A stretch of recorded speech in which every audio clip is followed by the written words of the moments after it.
नमस्कार साथियों, मैं मनीष भारती संस्कृति आईएएस प्लेटफॉर्म पर आप सभी का स्वागत करता हूं।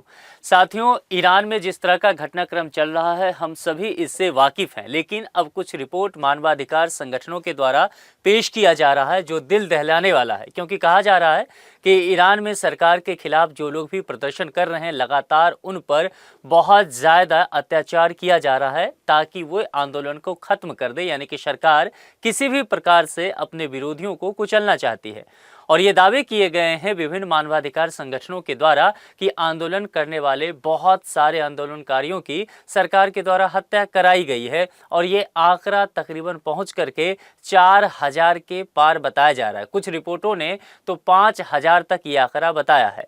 और अब ईरान के जो आप कह सकते हैं कि प्रमुख हैं खामेनेई, उनकी तुलना हिटलर से की जा रही है कि हिटलर ने किस तरह से यहूदियों के खिलाफ काम किया था। आएंगे विस्तार से चर्चा करेंगे कि किस तरह की बातें की जा रही है। अमेरिका भी बार बार जो है ईरान पर हथियार से हमले करने की चेतावनी दे रहा है, वहीं इजराइल भी अब जो है इस जंग में कूदता हुआ नजर आ रहा है। तो मिडिल ईस्ट के भविष्य पर एक बार फिर से संकट का गहरा बादल छा गया है। विस्तार से देखेंगे, उससे पहले आपके लिए एक सूचना है। संस्कृति आईएएस के द्वारा रिपब्लिक डे ऑफर आपको दिया जा रहा है, ध्यान देना है।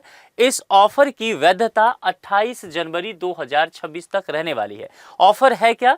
यदि आप ऑफलाइन क्लासरूम कोर्सेज लेते हैं तो 20% तक का आपको डिस्काउंट मिलेगा।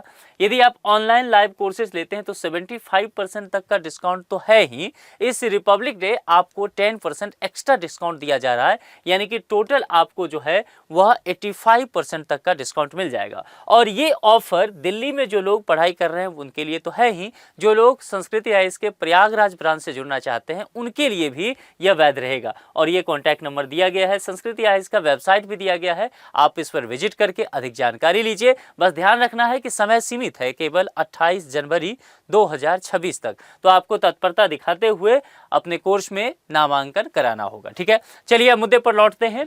ईरानी सरकार ने बीच चौराहे प्रदर्शनकारियों को जिंदा जलाया, भयावह तस्वीरें सामने आई है। और कुछ रिपोर्ट कह रहे हैं कि 4000 तक लोग मारे जा चुके हैं, कुछ रिपोर्ट कह रहे हैं कि 5000 और ये आंकड़ा उससे भी अधिक हो सकता है।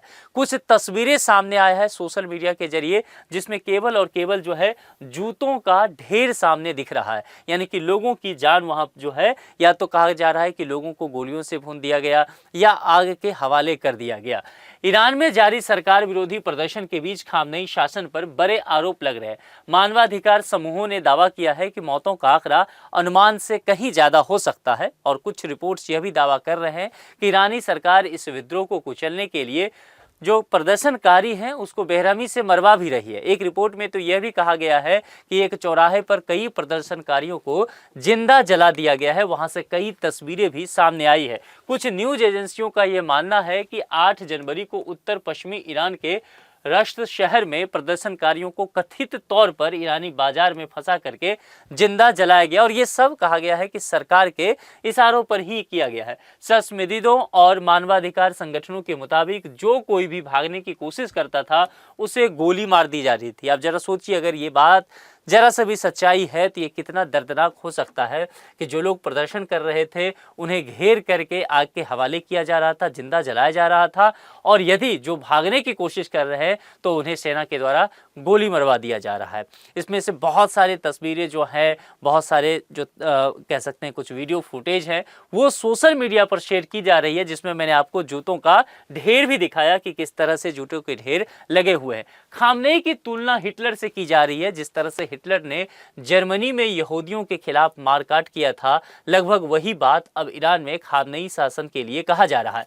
नॉर्वे स्थित एक एनजीओ है ईरान ह्यूमन राइट यानी कि IHR, इसने इस घटना का विवरण साझा किया है और बताया गया है कि अंदर मौजूद लोगों ने पहले ही सुरक्षा बलों के सामने समर्पण कर दिया था, यानी कि लोग आत्मसमर्पण इसीलिए कर रहे थे ताकि गोली ना मारी जाए, उन्हें जिंदा ना जलाया जाए, लेकिन इसके बावजूद उन्हें जिंदा जलाया गया सरकार के कहने पर। संगठन ने बाजार में जले हुए अवशेषों का फुटेज भी शेयर किया है। ये जो मानवाधिकार संगठन है ईरान ह्यूमन राइट्स, उसके द्वारा इस घटनाक्रम को ईरान के होलोकास्ट का नाम दिया जा रहा है। पूर्व ईरानी राजनीतिक कैदी और वॉइस ऑफ अमेरिका के फारसी डिवीजन के मैनेजिंग एडिटर हैं अराश सिगारची, इन्होंने एक्स पर एक तस्वीर शेयर करते हुए खामनेई की तुलना हिटलर से की है। उन्होंने लिखा, अगर यह मानवता के खिलाफ अपराध नहीं है तो क्या है। सिगार्ची ने कहा कि ईरानी शासन नाजी जैसा व्यवहार कर रहा है, यानी कि हिटलर के शासन से इसकी तुलना की गई। हम सब जानते हैं कि ईरान में सरकार के विरुद्ध प्रदर्शन चल रहा है। खामनेई शासन जो है, कहा जा रहा है कि इन्फ्लेशन बहुत ज़्यादा हो गया है। इन्फ्लेशन कह सकते हैं अर्थव्यवस्था के जो मौजूदा हालात हैं वो बहुत ख़राब है, लेकिन ये केवल एक तात्कालिक कारण है। असल कारण के पीछे अगर जाएंगे तो पिछले 2-2.5 साल से ईरान में इस तरह का प्रदर्शन चल रहा है, जिसमें खास करके महिलाएं बढ़ चढ़ करके हिस्सा ले रही हैं। और खामनेई शासन पर यह आरोप लगता रहा है कि वह लगातार लोगों की आवाज़ को कुचलने का काम कर रही है और इस्लामिक कट्टरपंथी अपनी सोच ईरान पर थोपने का प्रयास किया जा रहा है और तमाम तरह के धार्मिक आधार पर पाबंदियां लगाई जा रही है। इन सब चीज़ों को देखते हुए लोग लगातार सड़कों पर उतर आए हैं और आज ईरान के हालात ऐसे हैं कि कहा जाता है कि ईरान का शायद ही कोई ऐसा घर होगा जहां के लोग बाहर प्रदर्शन करने के लिए सड़कों पर ना निकले हों। तो स्थिति बेहद खराब है और स्थिति यहां तक है कि मामला अमेरिका के पास पहुंच चुका है, मामला जो है इजराइल के पास पहुंच चुका है और अमेरिका फिर से एक बार इस बात को लेकर के तैयारी में है कि वह कभी भी ईरान पर हमला कर सकता है। यदि ऐसा होता है तो निश्चित तौर पर आप जानते हैं ईरान ने पहले ही जवाबी कार्रवाई की भी बात की है। तो कुल मिलाकर के हमें मिडिल ईस्ट में एक बहुत बड़ा घमासान देखने को मिल सकता है। मौतों का आंकड़ा जो बताया गया है कुछ मानवाधिकार संगठनों के द्वारा, वो निश्चित तौर पर दिल दहला देने वाला आंकड़ा है। ईरान में देश भर में जारी विरोध प्रदर्शनों में शामिल प्रदर्शनकारियों पर सख्त कार्रवाई में कहा गया है कि कम से कम, ध्यान रखिएगा, मिनिमम 5000 लोगों की मौत हुई है। ये कम से कम आंकड़ा है। संभव है कि आंकड़ा और भी बढ़ सकता है। कुछ जो अमेरिकी स्थित human rights activist news agency हैं, वो इस आंकड़े को जारी करते हुए कहे हैं कि कार्रवाई के दौरान 26,000 से अधिक लोगों को हिरासत में भी लिया गया है। तो ये जो 26,000 लोग हिरासत में लिए गए हैं, इनका क्या हुआ है ये भी आंकड़ा नहीं प्राप्त है। इसके अलावा एजेंसी के मुताबिक मृतकों में 3,786 प्रदर्शनकारी, 180 सुरक्षाकर्मी भी शामिल हैं। वहीं इन कार्रवाई में 28 बच्चे और 35 ऐसे लोग भी मारे गए हैं जो किसी भी प्रदर्शन में भाग नहीं ले रहे थे। और आशंका जताई जा रही है कि यह आंकड़ा जो प्रथम दृष्टया पेश किया गया है, दरअसल मरने वालों की संख्या इससे कहीं अधिक हो सकता है। तो कुल मिलाकर के ईरान की जो स्थिति बनी हुई है वह दिन प्रतिदिन बद से बदतर हो जा रहा है। खास करके ईरान में आंदोलन का मोर्चा वहां की महिलाएं संभालती हुई नजर आ रही है। कॉलेज में पढ़ने वाले लड़के, काम करने वाले कारपोरेट में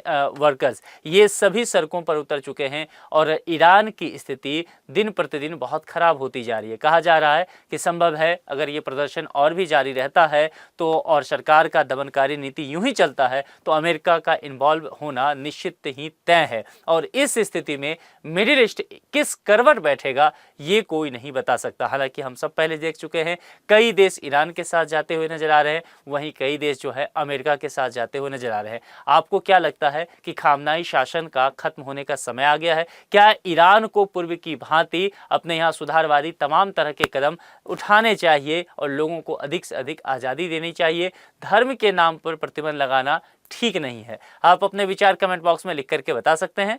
आज के लिए इतना ही। जुड़ने के लिए आप सभी का बहुत बहुत शुक्रिया। Thank you so much.